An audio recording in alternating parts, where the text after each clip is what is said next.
Hello, Charlotte Fullerton. We meet again. Have you learned your lesson? No, of course not. This episode starts with the main six fawning over some new infants at the hospital. Apparently, Cupcake and Carrot Cake, Pinky's teachers, have had a child. Actually, they've had two. These are Pound Cake and Pumpkin Cake. One of them is a Pegasus, and one of them is a unicorn. And the explanation of that is...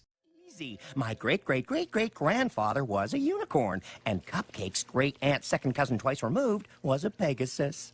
That makes sense, right? Absolute bullshit. No, that doesn't make any sense. On top of that, I don't think adultery is very funny. Obviously, there's a purpose for one to be a Pegasus and the other to be a unicorn, and we'll get to that. And yes, that will be the episode's main problem.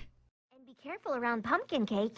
Baby unicorns get strange magic surges that come and go. You know what? I can actually buy that. In plenty of other media, magical beings do have random magical surges. Pinky seems to be really excited to have children around, much to the nurse's annoyance. The humor is A month later, because I guess nothing that important really happened, Pinky is excited and celebrates their 1-month party. She's actually really good at playing around with them, but it's clear that she doesn't even consider the more serious parts of taking care of infants. Charlotte Fullerton, why are you trying to make me vomit? Between Mr. Cake changing dirty diapers with his mouth and that god-awful disgusting bird, I think you have some serious bile fascination. If you do, I don't care. Just please keep it out of your episodes. We learn the Pound Cake has urges to destroy stuff, and Pumpkin gets urges to put things in her mouth. I'm not even going to touch that one. Mr. and Mrs. Cake realize that they've got a huge order they need to fill, and they need to find a babysitter right on the spot. Wow, you're actually explaining things in a plausible manner. I see improvement. Pinky offers her services, but they live with her. So they go around to the rest of the main six, who each have excuses. Some are more plausible than others. And Pinky is sure to remind the Cakes that her services are available at every opportunity. When all the main six are exhausted, they entrust their children to Pinky. Sort of. They remind her that babysitting is more than just playing with foals, and that she actually has to take care of them. But that's about it. So the Cakes leave, and 5 seconds later the twins start crying. Pinky attempts to cheer them up by playing peekaboo, but it doesn't work. Then Pinky tries stand-up comedy. Okay, that's pretty funny. Unfortunately, the twins don't seem to think so. Pinky tries to sing and dance, but it doesn't work. Eventually, flour falls on her head, and it gets the twins to laugh. I'm not questioning it, why should you? Pinky starts reading over her list from the Cakes. It's snack time now, and she places bowls of slop in front of the twins. Then she begins to encourage them to eat as messily as possible. Pumpkin is more interested in eating the tablecloth, and when it's removed, Pumpkin starts crying. This upsets Pound, and so he tosses his bowl in the air, which lands on his head, getting him to cry. The flour trick works again.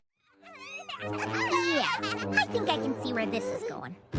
We all do, Pinky. We're going to get the nap scene, the bath scene, the bottle scene, and the infamous diaper scene that's done in every single babysitting plot ever. Am I somewhere in the ballpark? Yep, the bath scene. Of course, the twins run amok once again. By the way, not only does Pinky lose sight of them in the bathroom, she also leaves the bathroom at one point to go get toys while the babies are in a tub full of water. I cannot stress this enough. If you are ever taking care of infants, do not leave them unsupervised, period. But especially in a place as dangerous as a bathroom. Especially if they're in a full tub. I know it doesn't seem like much, but those reckless and stupid decisions are making it very hard for me to find any worth in this very trite episode. Pound Cake breaks off the faucet of the bathtub. What is he now, Bam Bam? Pinky does the flour trick again and gets coated in dough due to the bath water. Next we have the diaper scene. Playing your trump card a little early, aren't you? Pinky is just as reluctant as I am to actually see this happen, considering that ponies need to use their mouth to do it. Shenanigans ensue. It ends when Pinky diapers herself. Twilight's at the door. And hey, Charlotte Fullerton actually explained why Twilight is there this time. She was busy doing work earlier, and now that she's done, she's come to check up on Pinky. Unfortunately, Twilight has no real purpose in this episode. She wanted to see if Pinky needed help, Pinky saw it as an insult, and she kicks Twilight out. What was the point of that? Was the episode a minute too short? You could have cut the scene out entirely and the episode would have stayed exactly the same.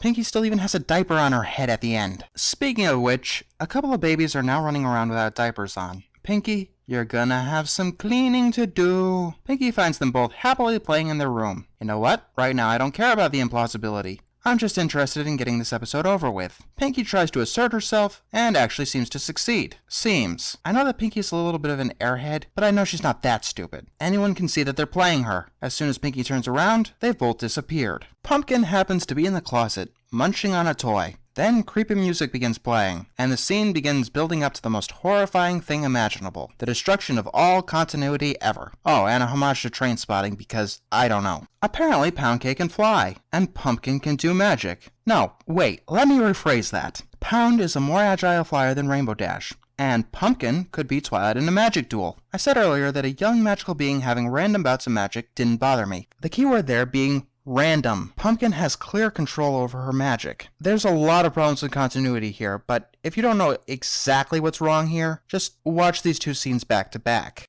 Everything I could about magic.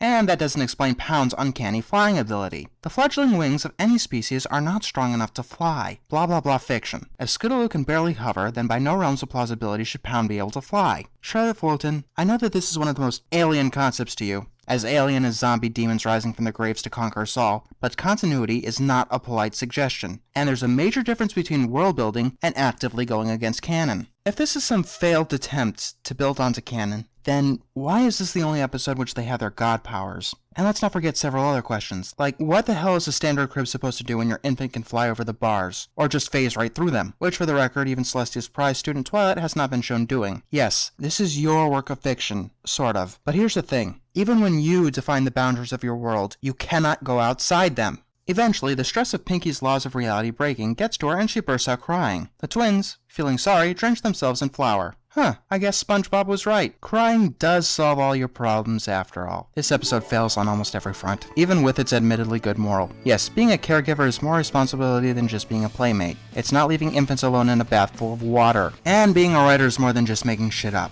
I said a long time ago that this show mixes up the standard cliches by using the mechanics of its world, and that's clearly what Charlotte Fullerton was trying to do. The problem? She did it wrong. You build on old mechanics to create new ones, not create new ones to replace the old ones. Here's a tip, leave the world building to M.A. Larson. He knows what he's doing. Do you know what the sad part is? This episode was okay until the last 5 minutes, until you had the infants get seized by the spirit of Satan. I mean, it was a little clunky and a little cliched, but besides the bathroom scene, there was nothing abhorrently wrong with it. I may have even given it silver quality, but no, you seem to have some undying need to bend the plot to places it doesn't need to be.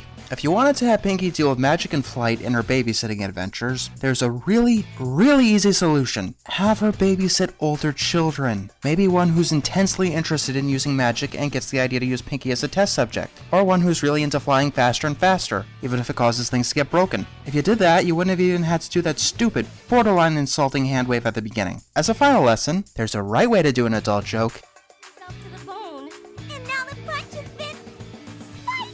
And then there's a way to suggest very adult themes that this show isn't allowed to deal with, and is very much a serious real-world problem.